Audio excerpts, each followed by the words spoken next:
Hey, good morning, guys. Yep, this is why we're making the video here. I had a gentleman request, how do we get more heads, bodies, drivers for these things? I need, what, 5 of them over there? So what we're going to do is we're going to do a video on making the drivers, making the heads, okay? I've got some drivers. There's some drivers without the heads. And also over here we have some of the heads. You see they're in the black color. That is the color that they were molded in. I use this product over here called Alumalite. It's going to be black, but they make it in different colors. They make like a white, they make like a tan, a khaki. Yeah, see the one right there? Yeah. You see, what color is that? Is that tan? Is that khaki? I don't know. I guess. But they make them in different colors. Plus, Alumalite also has, if you want to do your pieces in different colors, they have like dyes you can add to the white Alumalite, and you can make like any color you want. So it's really neat. So we're going to be making the heads. We're going to be making the drivers.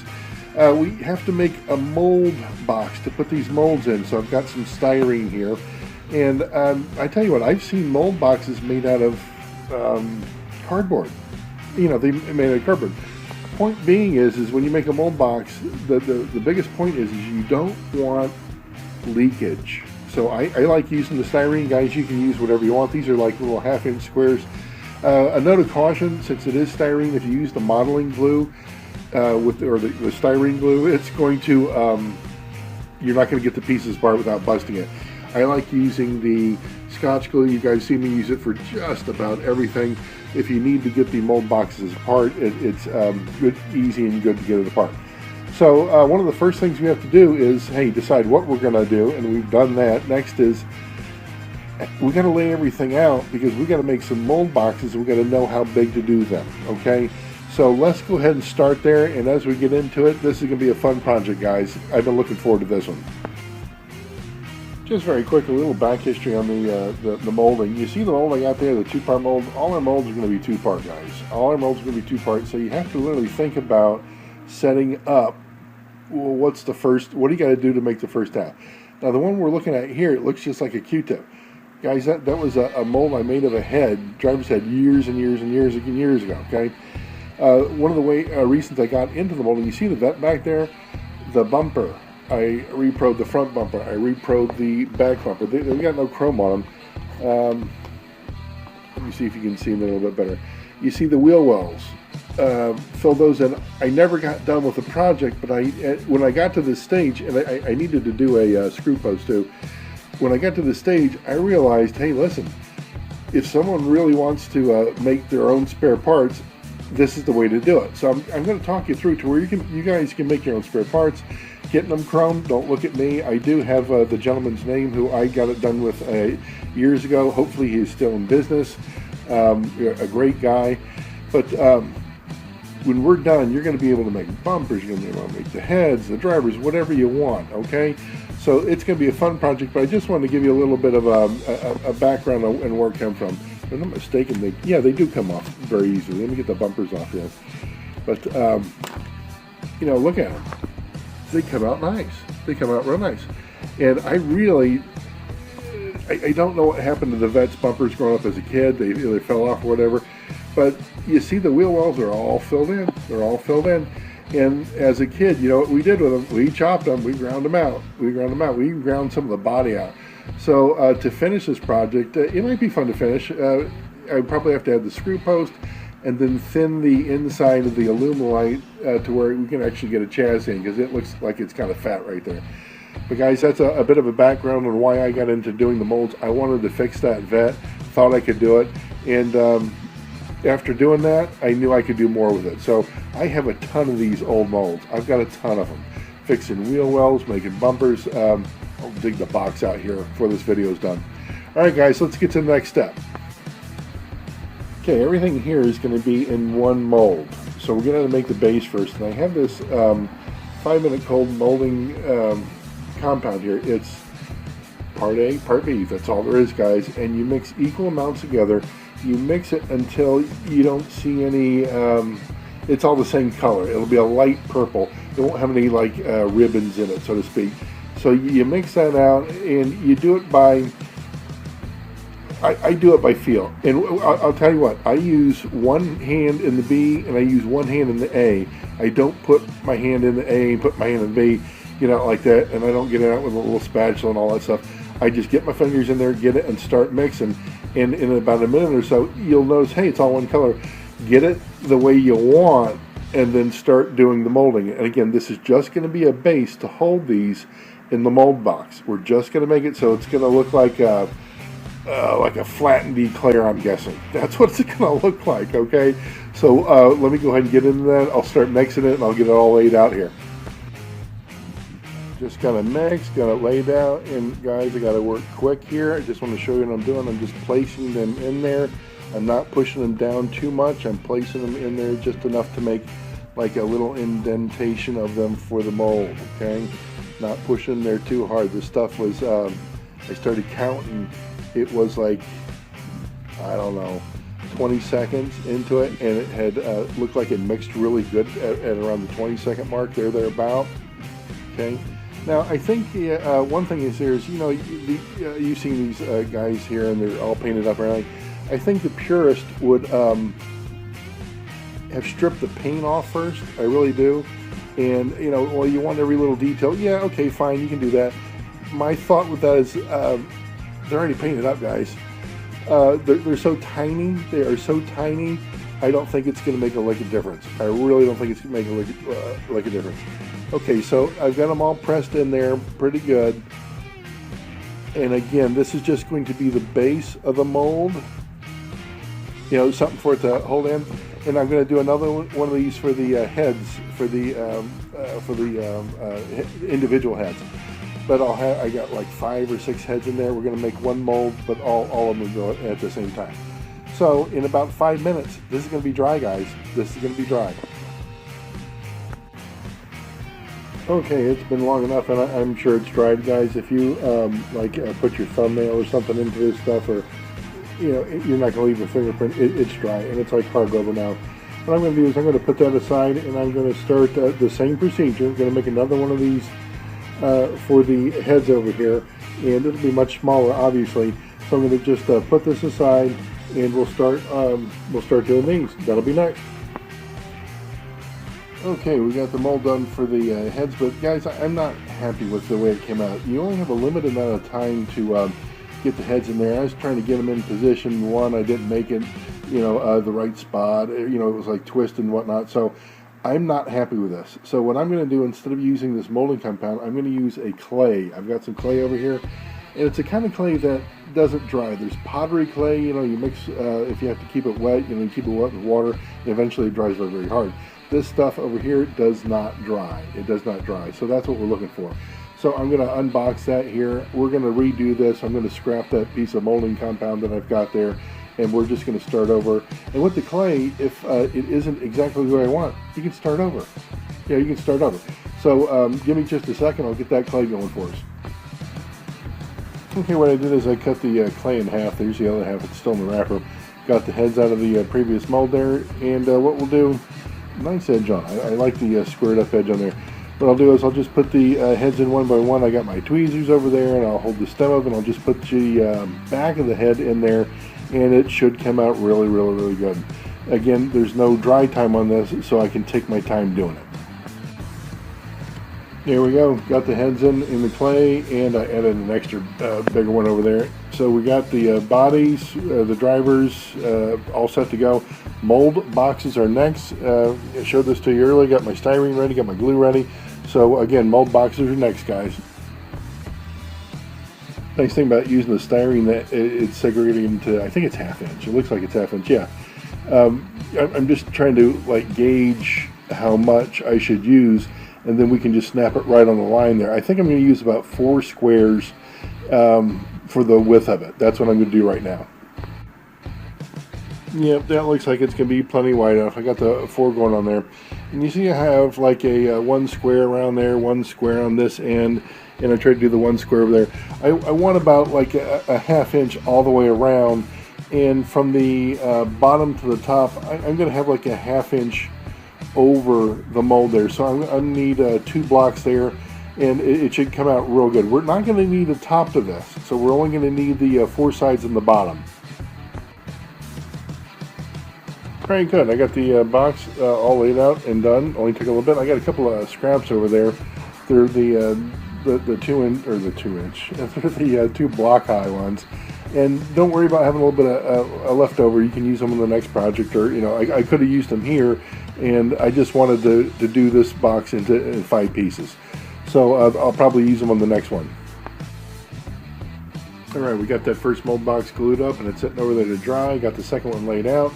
And it's able to use the scraps, the leftover I had from the first one, to where I can make these smaller walls here for the big one. And I got one little square left over, plus I got a bigger piece, but pardon me, all my scraps, I got one little square left over. So I think I did good. So let me go ahead and glue this one up, and we'll go from there. All right, got both the mold boxes done. I've got in the seams here, got like some glue there, so I don't want any leakage from when we poured the molding compound in. So guys, we're just going to let those dry, and we will go from there. Okay, again, the mold box is done. They're dried up real good, and I've got the drivers in here, and I've got the heads over here. The product I'm going to use to pour over this stuff it's Alumalite. It has a base, like a rubbery base, and it has a catalyst up there. It's a 10-to-1 ratio. You can measure by weight. You can measure by volume. What I like doing is I know that they give me enough catalyst to just open the box or open the bottle of the base and just mix it together, and I'm going to do it that way because I know it's like going to be perfect. I'm going to do my best to put a link here in the video or down below to where you can see the guys at Alumalite and how they do it by the volume, by the weight, and all that stuff. It's a pretty interesting video. It's a good video, and there's a lot you can do with this stuff. Oh boy, I almost made a critical error and got ahead of myself here. Listen, if you're going to be doing a molding compound like the Alumalite we got over there, and you're going to be pouring it over another molding compound, you have to have something to allow those 2 molds to release, okay? I have that. What I've used for years is just the talc powder, the baby powder, stuff like that. What I'll do is I'll get my brush, and I'll just dip it into the talc powder, and I'll just lightly cover the base, because when you put the rubber over this and you don't use the demolding substance, it's going to be one piece of rubber. It's going to be one piece of rubber. Now, that doesn't apply to if you use this clay that doesn't get hard. When I pour the molding compound over it, I don't need to put any of the talc powder over. I don't need to. Alright guys, I just want to give you a heads up. That's the step I'm going to do next. Right now I've lightly dusted the whole mold, and I'm going to get off all the residual powder off there, very, very gently blow everything off, and then should be good to go. But that talc powder on there, it's an essential step, guys. So our mold boxes are ready. Everything's in the molds. I got the one closest to us dusted with the talc powder, getting ready to mix the catalyst with the base there for the rubber, the liquid rubber. And a point that I can't stress enough, I just started looking at the catalyst, and I know it says it on it. I've done this I don't know how many times, but guys, make sure you shake it. Make sure you shake it well, okay? So I'm going to mix that up, and if off the top of my head, it's got a 20, 25, maybe 30 minute working time. So if it takes 10 minutes to stir, that's fine. Just get it thoroughly mixed. That's my point. Just get it thoroughly mixed. All right, very good. Just got the catalyst in, and you mix it. Again, guys, just go slow. It takes a while to get all that mixed in there, but the catalyst is very thin viscosity, and the rubber, well, think about rubber, the viscosity of liquid rubber. Too funny. Okay, I'm about, I think 5+ minutes into it, and it looks like it's pretty even color. I don't see any of the like ribbons in there from the catalyst. Now the idea, when you start pouring the stuff, it's very, very thick. You start in one corner, and you just pour very slowly, and you just allow it to find its own level over the piece, okay? I'm gonna probably have to use 2 hands doing that. So we'll see. Maybe I can mount the camera. Just a sec. Okay, guys, here's we go. You go again very, very, very, very slowly. Is what you do. You just allow it to go in, and it kind of finds its own level. You see what I mean there? You do not rush this process. You just let it fill in every nook and every cranny there. You see how it just wraps around? And again, just go slow, let it do its thing.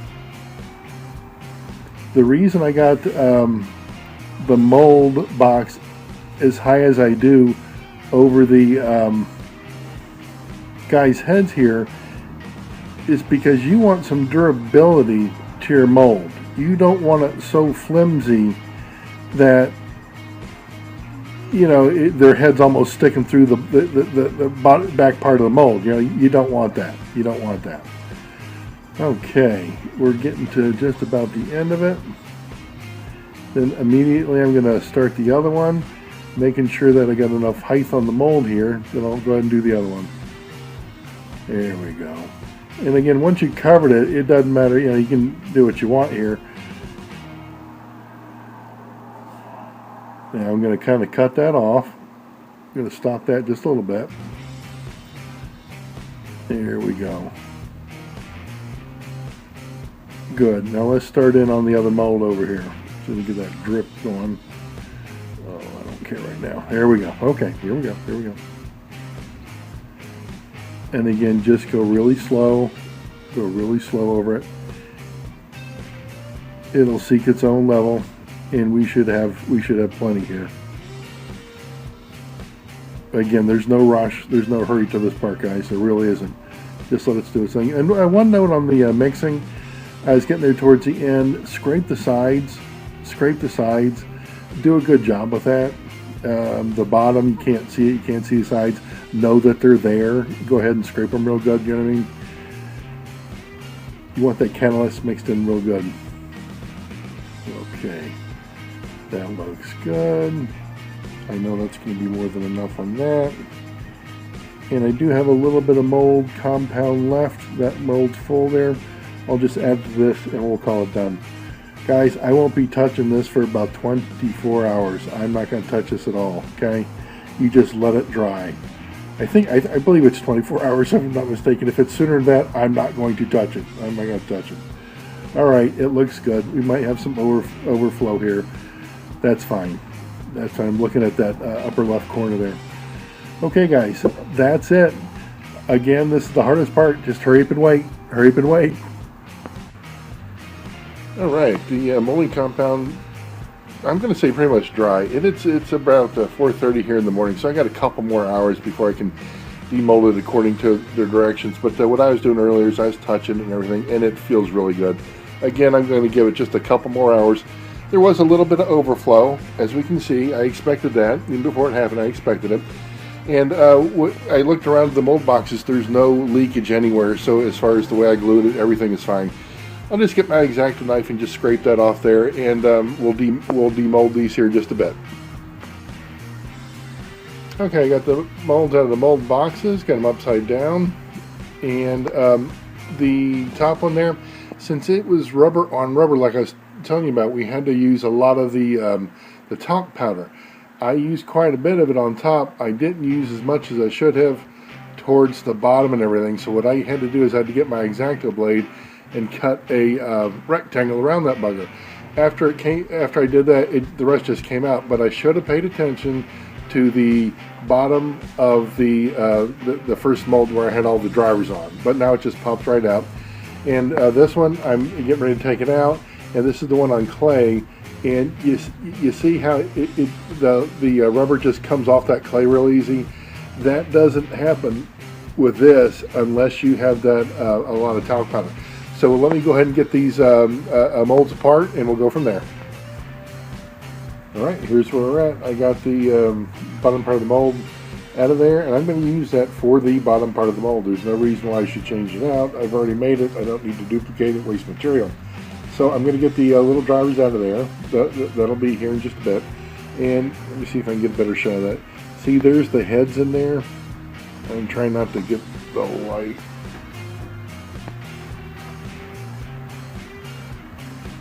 They're in there.